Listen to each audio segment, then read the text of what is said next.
corrección de la prueba de competencias de la unidad 4, que son las actividades que mandamos para esta semana de las páginas 94 y 95.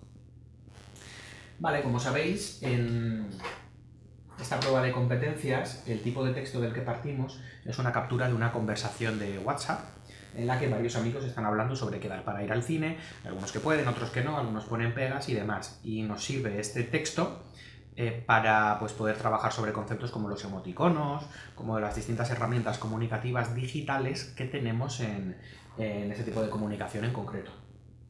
Teníamos un par de preguntas de comprensión relacionadas con el contenido del texto, luego una de reflexión que incluía la redacción de un pequeño texto por vuestra parte, como siempre, y por último, de la parte de ortografía, pues teníamos algo sobre la tilde diacrítica.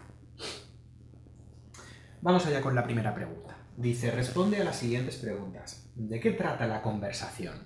Bien, la conversación trata sobre la posible quedada para ir al cine por parte de los amigos. ¿Cuántas personas participan en ella? Pues participan en total 5 amigos. Son Víctor, Alma, Guille, Laura y Carlos. ¿Vale? Son 5 amigos. ¿Con qué dispositivo la pueden estar siguiendo? Pues lógicamente con un teléfono móvil. Bueno, con un teléfono móvil o en el ordenador. Sabéis que WhatsApp se puede también utilizar desde el ordenador. ¿Quién promueve el encuentro? Lo promueve Víctor, que vemos que es el primero que habla. Dice, hola, ¿os va a venir hoy a las 5? Podemos buscar un cine para ver la peli que han estrenado, etc. ¿Quiénes tienen problemas para fijar la cita? Alma y Guille, ¿vale? Alma hoy no puede, mejor mañana, en cambio Guille prefiere que sea hoy. Por tanto, ahí digamos que aparecería el conflicto. ¿Y qué personas muestran más disponibilidad? Pues Laura y Carlos, porque Laura le va bien tanto hoy como mañana, y Carlos, que vemos que se incorpora más tarde a la conversación, dice que puede perfectamente en ese momento también, sin problemas. ¿Y quién parece más molesto por la situación? Pues Guille. Vemos que Guille se pica un poco cuando ve que Alma no puede, porque no le dejan salir el domingo y no sé. Vale, la pregunta 2 ya es un poquito más interesante, ya trata sobre el emoticono como signo lingüístico. Dice, estas personas hablan sin verse. ¿Cómo crees que pueden interpretar los sentimientos del resto sin ver la expresión de sus rostros? Bueno, esta pregunta en realidad está relacionada con el primer guioncito que dice, ¿qué función tienen los emoticonos? Pues esa misma, ¿no? Los emoticonos sirven para mostrar el estado de ánimo de los interlocutores. Reflejan todo aquello que en una conversación cara a cara me da la comunicación no verbal, es decir, mis gestos, mi mirada, la expresión de mi rostro, mis sonrisas, mi estado más o menos serio. Todo eso yo lo consigo con los emoticonos. Sabéis que no es fácil utilizarlos bien y que muchas veces dan lugar a equívocos y a problemas de interpretación que muchas veces se traducen en problemas entre las personas. ¿Qué indican los emoticonos que utiliza Guille y los que utilizan Carlos y Alma? Bueno, pues vamos por partes. Primero, Alma dice, yo no puedo, y pone un emoticono de carita triste llorando. Pues evidentemente está expresando tristeza. Después viene Guille que dice, vaya rollo, siempre haces lo mismo. Y es el emoticono de enfado, ¿vale? Y por último, Carlos dice, que no me estaba enterando, y pone pues ese emoticono que es una sonrisa, cayéndole una gotita por aquí, que podría pues estar expresando, pues es una especie de petición de perdón, a lo mejor, de confusión, de no me estoy enterando de nada, ¿vale? Se podría interpretar de varias maneras ese emoticono. Después tenemos también algo que ocurre mucho en la comunicación digital, y es que como no estamos acostumbrados a cuidar mucho la puntuación de nuestros textos, se producen mensajes confusos. Muchas veces un texto en WhatsApp, por ejemplo, si yo lo escribo a voleo sin tener en cuenta las comas y los puntos, pues se puede interpretar de un montón de maneras distintas. Os habrá pasado esto 1.000.000 de veces. Y vemos un ejemplo muy claro en esta actividad número 3. Dice, el último comentario de Alma resulta confuso debido a un error de puntuación. ¿Cómo debería haber escrito la oración? Vale. Fijaos, dice, pues yo no puedo mañana. Y lo escribe del tirón. ¿Qué ha pasado? Que no está transmitiendo lo que quiere decir en realidad. En realidad, lo que quiere decir es que sí que puede mañana y no puede hoy. Por tanto, tenía que haber un punto y seguido ahí en medio. Tenía que ser, pues yo no. Punto y seguido. Puedo mañana. ¿Veis la gran diferencia, no? Si yo no utilizo los puntos, si yo no utilizo las comas, no me puedo expresar con corrección y la gente no me va a entender.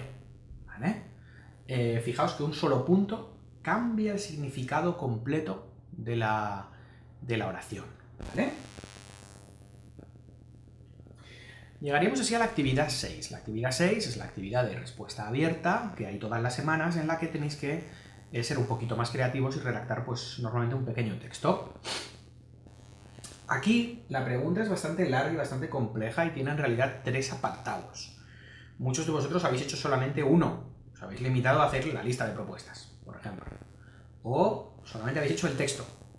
Y lo que de los deberes que me han llegado, creo que solamente una persona ha hecho, es contestarlo a todo. Lista de propuestas, texto y reflexión sobre la adecuación, cohesión y coherencia. Vamos a verlo. Dice: supón que tienes la oportunidad de participar en un estudio entre usuarios de las redes sociales y proponer modificaciones que mejoren su utilidad y su seguridad. Y ahora yo tengo que hacer 3 cosas. 1. Haz una lista de tus propuestas y justifica el porqué de cada una. Lista. Con puntitos. Apartado 2. Redacta tus propuestas en forma de texto. Un texto redactado con sus párrafos. Y por último, que este es el guioncito que os habéis comido el 99%. Señala los mecanismos que utilices para aportar adecuación, coherencia y cohesión. Un poquito ya de reflexión metalingüística sobre el propio trabajo que habéis hecho. Vale, como siempre os he hecho mi propia propuesta, ¿vale? Vamos a verla. Primer apartado, la lista de propuestas que yo os lanzo. Lanzo 3 propuestas. Mejorar el control parental de las redes sociales, puesto que los niños acceden cada vez con menor edad y están cada vez más desprotegidos. Segunda propuesta, luchar contra el acoso en entornos digitales, pues es el campo más peligroso actualmente para las víctimas de bullying. Tercera propuesta, controlar la publicidad de productos peligrosos no destinados a menores, como las aplicaciones de apuestas. Vale, yo lanzo esas 3 propuestas, y ahora eso yo lo tengo que articular en forma de texto, ¿de acuerdo? Vamos a ver cómo lo he redactado yo. Las redes sociales se han convertido en el principal entorno de interacción entre adolescentes, y también preadolescentes e incluso niños. Ante el descontrol general que existe en este medio de tan reciente aparición, se hace necesario comenzar a poner en práctica una serie de medidas como las que paso a comentar a continuación. Primer párrafo, planteo el tema, lo de siempre. En primer lugar, es imprescindible implementar mecanismos de control parental mucho más exhaustivos y rígidos que los actuales. Por ejemplo, podría obligarse a incluir en el registro de la aplicación por parte del menor el DNI mediante certificado digital de una persona adulta. Así sería imposible que el niño o niña se conectase sin el conocimiento de dicho tutor legal. En segundo lugar, debería estar mucho más penalizado el bullying digital mediante, por ejemplo, baneos permanentes de la red social ante el menor indicio de acoso. Por último, es también imprescindible terminar con la publicidad indiscriminada, especialmente la de productos perniciosos para los más jóvenes, como las de casas de apuestas o aplicaciones de juego online. Y ahora iría mi pequeña conclusión. Tomando este tipo de medidas, podremos garantizar una experiencia digital mucho más segura para nuestros jóvenes. Bien, si os fijáis, el proceso es: yo he hecho primero mis 3 propuestas de manera esquemática, en 3 puntitos. Luego he redactado el texto, y he redactado un texto adecuado, cohesionado y coherente. Y eso me lleva al tercer guión. Me dice que yo reflexione sobre los mecanismos que he utilizado. Pues allá voy. 1. Mi texto es adecuado porque está escrito en un registro estándar comprensible por el público general. Formalmente es correcto y presenta recursos como la cursiva al utilizar anglicismos o la negrita para destacar partes importantes. Todo eso formaba parte de la adecuación textual. 2. Mi texto es coherente porque se distribuye en 3 párrafos a través de los cuales la información avanza de manera lógica. En el primer párrafo planteo el tema, en el segundo lo desarrollo mediante propuestas y ejemplos concretos, y en el tercero remato con una conclusión.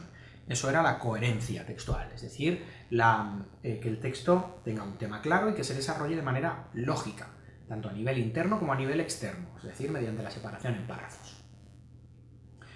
3. Por último, he otorgado cohesión a mi texto mediante mecanismos como el uso de conectores. Y pongo algunos ejemplos. En primer lugar, en segundo lugar, por último, todos esos son los conectores que dan cohesión al texto. Recordad que la cohesión textual es como si fuese el cemento que une los ladrillos de una pared. Lo que da la cohesión es ese cemento que mantiene los ladrillos en su sitio. Pues eso, a nivel textual, son los conectores, es el uso de pronombres, son las referencias de unas palabras hacia otras, etc. Vale, ¿qué habéis hecho aquí? Pues bueno, pues de todo. Pues hay gente que ha hecho simplemente un texto, hay gente que ha hecho simplemente las propuestas. Insisto, creo que solamente una persona ha hecho todo, es decir, propuestas, texto y luego la reflexión sobre las propiedades textuales. Y bueno, pues ha habido de todo, ha habido algunas propuestas interesantes. Por ejemplo, hay quien hablaba de aplicar una doble validación, tipo doble check, tanto para aceptar amistades como para rechazarlas, porque daría más seguridad, evitaría que aceptásemos a alguien por error, ese tipo de cosas. Me ha parecido muy interesante una propuesta también de una de vosotras que decía que propondría en las redes sociales eliminar el concepto de like, es decir, el concepto de me gusta, porque es un concepto que hace más mal que bien. Hace que al final la gente se obsesione con esa reputación digital, con tener muchos me gusta, y eso al final te desenfoca un poquito, hace que pierdas de vista lo que es importante. Acaba siendo algo tóxico, esa obsesión por gustar a todo el mundo a todas horas. Me ha parecido una aportación muy chula y muy madura por vuestra parte, la verdad. Bien. Más cositas, pues vamos a rematar con la última actividad que teníais para esta semana, que era una actividad muy sencillita, sobre tilde diacrítica, ¿vale?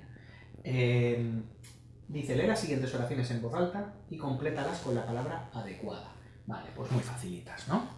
Dice, si me das tu correo electrónico, se lo enviaré enseguida. Aquí los dos van sin tilde. El primero es la conjunción condicional, si me das su correo electrónico, y el segundo es un pronombre, se lo enviaré. Recordad, el sí lleva tilde solamente cuando es sí afirmativo, sí o no, ese sí con tilde, si no, sin tilde. ¿Qué quiere decir esto?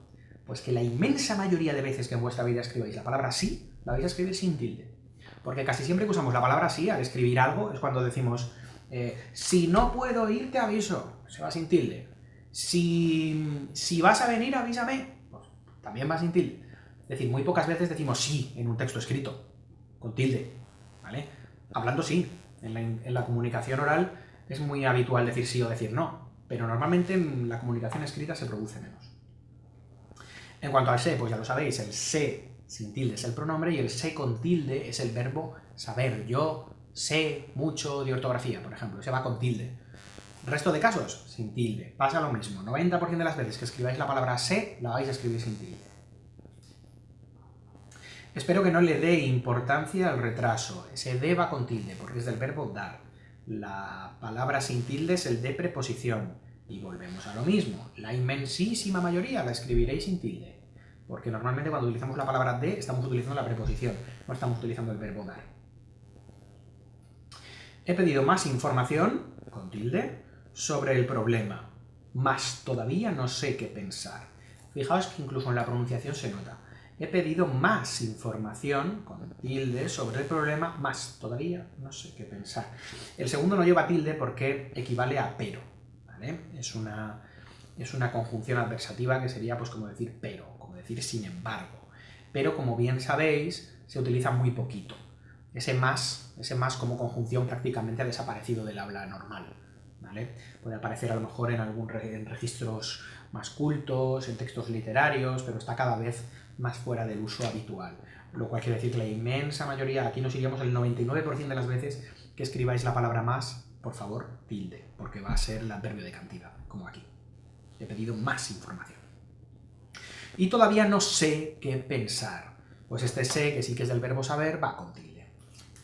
Y por último, de todas formas, sin tilde, preposición, no quiero que se le dé mucha importancia al tema. El primer sé, pronombre, sin tilde, y el segundo de, con tilde, porque ahí estamos ante el verbo dar. Vale, pues esto sería todo por esta semana. Espero que con esta explicación y con el PDF que podéis descargar en el blog podáis autocorregiros vosotros mismos vuestra tarea. Y nada, pues ahora mismo voy a publicar la siguiente, que será ya de la unidad 5 y por tanto del libro del segundo trimestre. Es decir, vamos ya avanzando en el contenido que hemos visto a lo largo del curso. Es probable que logremos llegar casi hasta el final de todo lo que vimos en las clases presenciales.